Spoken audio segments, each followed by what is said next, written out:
Akkam jirtu daawwattoota keenya oduuwwan jajjaboo sadiin isiniif dhiyeessaa jalqabarra mata dureewwan oduu isinitti himuun itti aansuudhaan bal'ina isaatti kanan darbu ta'a. Oduu keenya kan jalqabaatiin xiyyaarri bara dargii Mangistuu Hayilamaariyaam fayyadamaa ture suphamuudhaan waggoota 37 booda balali'uu eegale. Xiyyaara kana eenyutu suphisiisee haala kamiin suphame gabaasa bal'aa kan dhageessan ta'a gadhumaatti na waliin tura. Oduu keenya kan biraatiin ammoo Itoophiyaan ulaa galaanaa kan dhabde dogoggora nuyi hojjenneeni jedhan qondaalli waraanaa duraanii Itoophiyaa Leeteneel Jeneraal Yohaannis Gabra Masqal. Kanarraas bal'ina isaa kan dhageessan ta'a. Mata duree oduu keenya kan xumuraatiin Ameerikaa fi Somaaliyaan waliin ta'uudhaan haleellaa qilleensarraa Alshabaab irratti gaggeessanii dhimma kanas bal'isee kanan isiniif gabaasu ta'a. Akkam jirtu daawwattoota burqaa oduu chaanaalii keenya chaanaalii burqaa oduu irratti oduu biyya keessaa fi kan biyya alaa kan dhugaa ta'an guyyaa guyyaadhaan argattu. Kanaafuu chaanaalii keenya sabskiraayib gochuudhaan mallattoo bilbilaa fuuldura ishee jirtu yoo tuqxan guyyaa guyyaadhaan odeeffannoo akka kanaa yeroo gadhiisnutti beeksisni isin qaqqaba. Itti aansuun bal'ina oduutti kanan darbu ta'a. Amma oduu tokko tokkoon xiyyaarri bara dargii Mangistuu Hayilamaariyaam fayyadamaa ture suphamuudhaan waggoota 37 booda tajaajila kennuu eegale. Xiyyaarri kun bara dargii keessaa Mangistuu Hayilamaariyaam biyya garaagaraa deemuuf kan itti fayyadamaa ture yoo ta'u, yeroo ammaa kana garuu mootummaan xiyyaara kana suphisiisuudhaan akka tajaajila kennuu danda'u godhe. Xiyyaarri kunis koloneel Mangistuu Hayilamaariyaam waliin seenaa cimaa kan qabdudha. Sababiin isaa immoo Mangistuu Hayilamaariyaam yeroo dhumaaf baqatee yoo biyyaa ba'ullee xiyyaara kana fayyadamuudhaan biyyaatii badee raayyaan ittisa biyyaa xiyyaaricha bakka itti gatame irraa fuudhuun sophuu isaa beeksise. Xiyyaara kana suphuu waggaa tokko ol akka itti fudhate kan ibse raayyaan ittisa biyyaa xiyyaarichi erga suphamee booda tajaajila geejjibaa, utaalcha paaraashuutii fi tajaajila kaargootiif ni oola jechuudhaan beeksise. Pirezidaantii duraanii Itoophiyaa Mangistuu Hayilamaariyaam fuudhanii biyyaa kan ba'an gargaaraan paayileetii Kaappiteen Yaareed Tafarraa yeroo tokko gaazexeessaa buleessa Darajjee Hayilee waliin gaaffiif deebii taasiseen waa'ee xiyyaara maqaan ishee Daash 5 jedhamtu kanaa dubbateetu ture. Akka namni kun jedhutti xiyyaarri Daash 5 jedhaman kun Kanaadaatti kan hojjetaman yoo ta'u, bara sana keessa Itoophiyaan xiyyaarota Daash 5 fi Daash 6 jedhaman hedduudha qabdi. Oduu keenyatti aanuun Itoophiyaan ulaa galaanaa kan dhabde dogoggora nuyi hojjenneeni jedhan qondaalli waraanaa duraanii Itoophiyaa Leeteneel Jeneraal Yohaannis Gabra Masqal. Itti dabaluunis namni kun gaaffiin ulaa galaanaa Itoophiyaa akka boombii awwaalamee guyyaa dha'u eeggatuuti jechuun dubbatan. Har'an ta'in malee haga bara 1993tti Itoophiyaan ulaa galaana diimaatti balbala ishee banattee gadi ba'uun ittiin ol galti ture. Daldalaafis ta'ee buufata humna waraanaa galaanarraaf yaaddoo hin qabdu ture. Bara 1993 Eertiraan walabummaa ishee labsuun Itoophiyaanis beekamtii kennitee fi gaggeessitoonni Itoophiyaa yeroo sanaas Eertiraaf beekamtii kennanii Itoophiyaa ulaa galaanaa malee hambisuuf yeroo hin fudhanne. Bara sana keessa Eertiraan waraana waggaa 30 booda Itoophiyaarraa fottoquun walabummaa ishee waan labsiteef Itoophiyaan buufata doonii Masawaa fi Asab duraan fayyadamaa turte dhabuuf dirqamte.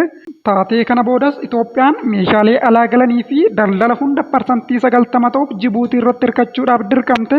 Bara sana Mallas Zeenaawii murtoo kana murteessuun Itoophiyaa ulaa galaanaa malee wayita hambisutti paartilee mormituu dabalatee qaamolee adda addaa biyya keessaan murtoon kun qeeqamaa turus.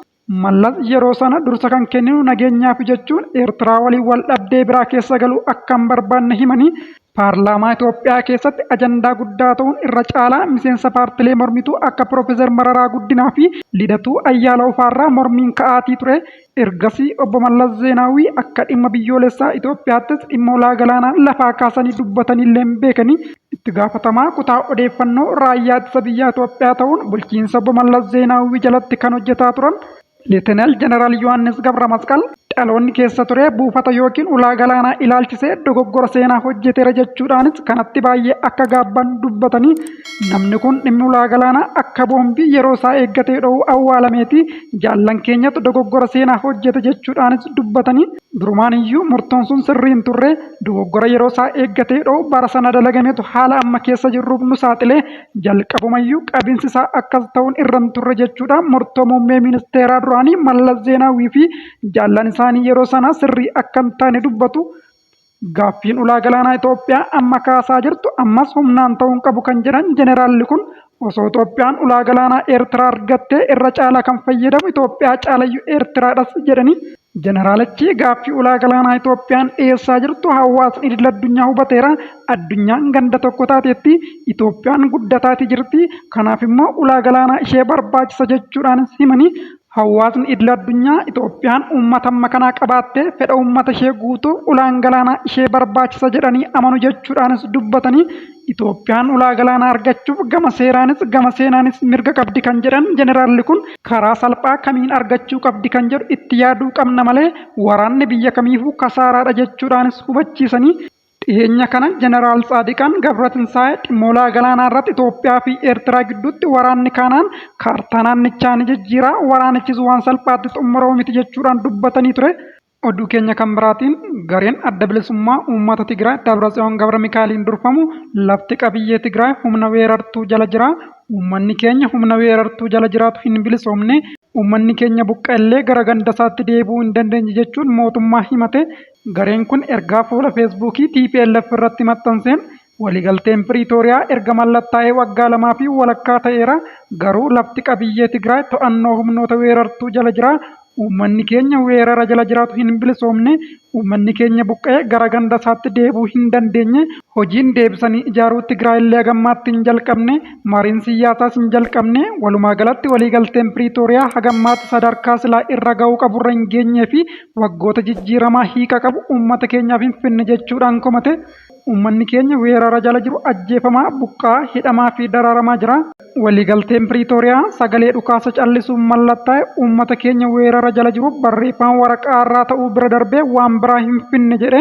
Uummanni keenya ammas eenyummaa fi afaan isaaf jecha weerartootaan cunqurfamaatii jira. Uummanni keenya kabajaa fi eenyummaa saba isaatiif qabsaa'aa ture amma cuuccaa jalatti deebi'eetu jira. Kana malees humni lafa Tigraay weerare guyyaa guyyaan loltoota hidhatan Zegezezeeb jedhaman leenjisee bobbaasuun uummata Tigraay irratti faaggaa waraanaa afuufaa jira jechuudhaan himata gareen TPLF. Uummanni keenya gaaddisaa fi kaampii baqattootaa keessa jiru gargaarsa gahaa dhabuu irraan kan ka'e waggootaaf du'aa, dhukkubaa fi beelaan rakkachaa ture. Ammas rakkoon kun hammaateera jedhanii mootummaan Itoophiyaa bu'uura waliigaltee Piriitooriyaatiin raayyaa ittisaa Itoophiyaatiin ala humnoota dachee Tigraay weeraran hatattamaan akka baasu jechuunis waamicha dhiyeesse. Waldhabdeen lafa waraana kaaba Itoophiyaatiin dura lafa Tigraay jala ture naannoon Amaaraa waraana yeroo sanaatti dhimma bahee qabate waliin wal qabate naannoo Tigraay fi Amaaraa gidduutti ammallee hammaachaatii jira. Oduu biraatiin immoo Ameerikaa fi Somaaliyaan waliin ta'uudhaan Alshabaab haleelanii Ameerikaa fi Somaaliyaan magaalaa Tarsimaawaa to'achuuf hidhata Islaamaa Alshabaab irratti haleellaa qilleensaa raawwatanii jechuudhaan mootummaan biyyattii beeksise.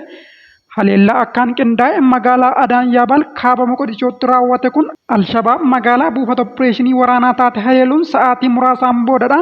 Hidhattoota haleellaa qilleensaa kanaan ajjeefaman 12 keessaa loltoonni gameeyyii garee Alqaayidaa waliin hidhata qabu kanaa baay'ee ta'u ministeerri odeeffannoo Somaaliyaa odeeffannoo fuula miidiyaa hawaasaa isaanii irratti barreessaniin ibsaniiru.